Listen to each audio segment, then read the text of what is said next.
जनगणना की मैंने मांग प्रबल हर मंच पे की है और ये इसलिए भी सही है ताकि हमें पता चल सके कि कौन सा समाज कितना है और उसको संविधान के अनुरूप क्या उसके जो हक अधिकार हैं मिल रहे हैं कि नहीं मिल रहे हैं। मैम आपने संविधान में कमियां नहीं रह गई हैं जी। कमी उस संविधान के लिखी हुई जो बातें हैं उनको जमीन पर उतारने में रह गई है।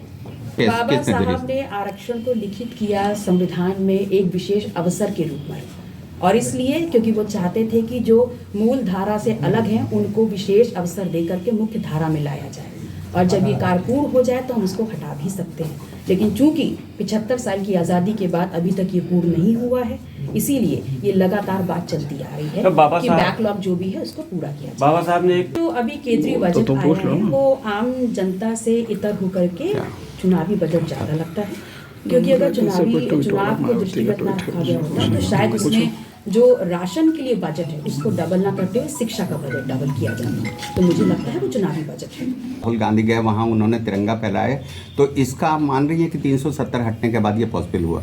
भाई अगर वहाँ के लोगों की जिंदगी में बेहतरी आई है तो डेफिनेटली एक अच्छा कदम है सरकार का। भारत जोड़ो यात्रा को लेकर आप कौन सा कदम अच्छा है जो अभी कदम को आप अप्रिशिएट कर रही हैं? लगी मैं उसको अप्रिशिएट करती हूँ। अगर वहाँ के लोगों में कुछ बेहतर आया है तो मैं उसका वेलकम करती हूँ। भले कि कांग्रेस के नेतृत्व ने जिस वक्त ये यात्रा का शुरुआत की है उस वक्त डू और डाई वाली सिचुएशन थी उनके लिए और जिस प्रकार से उनके नेतृत्व राहुल गांधी जी ने इस यात्रा को शुरू किया जिस प्रकार से लोगों का रुझान और लोगों का प्यार और सम्मान उनको मिला है कहीं ना कहीं जो कांग्रेस है उसके अगर मुद्दे सही रहे तो डेफिनेटली 2024 में इसका बेनिफिट मिलेगा। मैम निकाय चुनाव देखिए केंद्र सरकार के माध्यम से इस देश का जो सबसे ज़्यादा खजाना रहा है वो हम सब लोगों ने देखा है पिछले 7-8 वर्षों में सबसे ज़्यादा जो गया है वो ऐसे ही ग्रुप्स को गया है जो बड़े ब्रांड्स हैं और उसमें सबसे ज़्यादा एकदम से रैंकिंग अगर बढ़ती है तो अडानी जी की बढ़ गई है, रिलायंस ग्रुप की बढ़ती है और इसके अलावा कोई भी ऐसा ग्रुप नहीं। कोरोना के टाइम पे भी काफ़ी मल्टीनेशनल्स रहे हैं जिनकी इकोनॉमी में काफ़ी चेंज आया वो नीचे गिरे हैं सिवाय इन 2 बड़े ग्रुप्स के जिनका ग्रोथ लगातार देखने को मिला है। तो निसंदेह ऐसे प्रोजेक्ट्स इनके फेवर में लॉन्च किए गए हैं और जो कहा जाता है कि केंद्र सरकार इनके फ्रेंडली होकर के काम कर रही है तो लगातार इनको ऐसे प्रोजेक्ट्स दिए गए हैं जिससे इनकी इकोनॉमी बढ़ती गई है। हालांकि देश की इकोनॉमी घटी है या बढ़ी है इस पर इतनी ज़्यादा सकारात्मक रवैया नहीं देखने को मिला। रामायण के बहुत से वॉल्यूम्स हैं, बहुत से लेखकों ने उसको लिखा है और रामचरितमानस जो है वो जिन्होंने उसका अनुवाद किया है वाल्मीकि जी की रामायण का उन्होंने उन सभी रामायण से कुछ ना कुछ अंश लेकर के अनुवाद करके और उसमें अपने भी विचार जोड़ते हुए रामचरितमानस को लिखा है।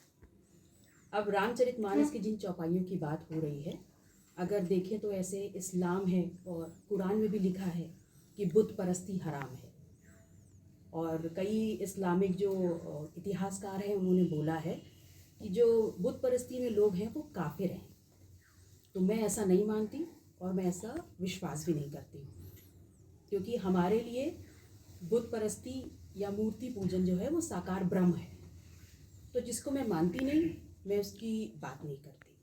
किसी पंक्ति को हटाना या किसी शब्द को हटाना महत्वपूर्ण नहीं है। महत्वपूर्ण यह है कि वो शब्द लोगों के अंतर आत्मा में और दिमाग पे छपा हुआ है। तो अगर हमें हटाना है और विरोध करना है तो सबसे पहले अपने आंदोलन को इतना बड़ा करना है कि वो शब्द हमारे दिमाग से हटे, आत्मा से हटे और हम कि वो पंक्तियां लोगों के दिमाग से हटनी चाहिए। क्या गलत है उसमें?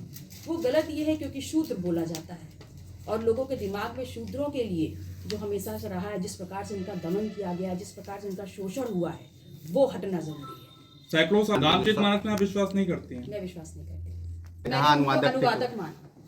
अनुवादक और संत ना मानते हुए मैंने ये माना कि वो एक ऐसे व्यक्ति हैं जिन्होंने सभी रामायणों को पढ़ते हुए एक नई पुस्तक का निर्माण किया जिसमें इन शब्दों को मानस पटल से हटाने के लिए उनकी आत्मा से हटाने के लिए बहुत बड़ा आंदोलन होना चाहिए। आप करेंगी? बिल्कुल करूंगी। क्या करेंगी बता दीजिए। और कर भी रही हूँ। लगातार क्षेत्रों में जा करके सबको समानता क्या होती है समझाने का प्रयास कर रही हूँ और कैसे आंदोलन करेंगे। देखिए सबसे पहले तो शूद्र शब्द को हटाने की बात होती है, ठीक है। उसमें ये भी लिखा हुआ है कि ढोल गवार शूद्र पशु नारी सब हैं ताड़ना के अधिकारी। मैं आपके सामने नारी बैठी हुई हूँ, कोई करके दिखा दे तो मेरी ताड़ना। तो मन के हारे हार है, मन के जीते जीत। लगता है कि देश में, मैंने आंदोलन पहले ही बोला कि मैं उसी आंदोलन को करना चाहती हूँ जहाँ पर मैं अपने आने वाली जनरेशन को शिक्षा दे सकूँ, रोजगार दे सकूँ, स्वास्थ्य सुविधाएं दे सकूँ और बेहतर रहने की जगह बना सकूँ। लगातार मैं वही बात कह रही हूँ। स्वामी प्रसाद मौर्य जी को क्या कहना चाहेंगे? स्वामी प्रसाद मौर्य जी को मैं सिर्फ इतना ही कहना चाहूँगी कि अगर उनको ये बहुत बुरा लगा था कि अखिलेश यादव जी की कुर्सी से उतरने के बाद उस कुर्सी को धोया गया गंगा जल से और उनको गलत लगता है, तो इनका ये विरोध तब आना चाहिए था जब ये हुआ था, और उस वक्त ये विरोध नहीं आया क्योंकि उस वक्त वो भारतीय जनता पार्टी के साथ मंत्री पद पर थे। तो ऐसा नहीं होना चाहिए कि बिगाड़ के डर से आप ईमान की बात ना करें। अगर आपको गलत लगा था तो उसी वक्त आपको विरोध जताते हुए वहाँ से हट जाना चाहिए। तो वो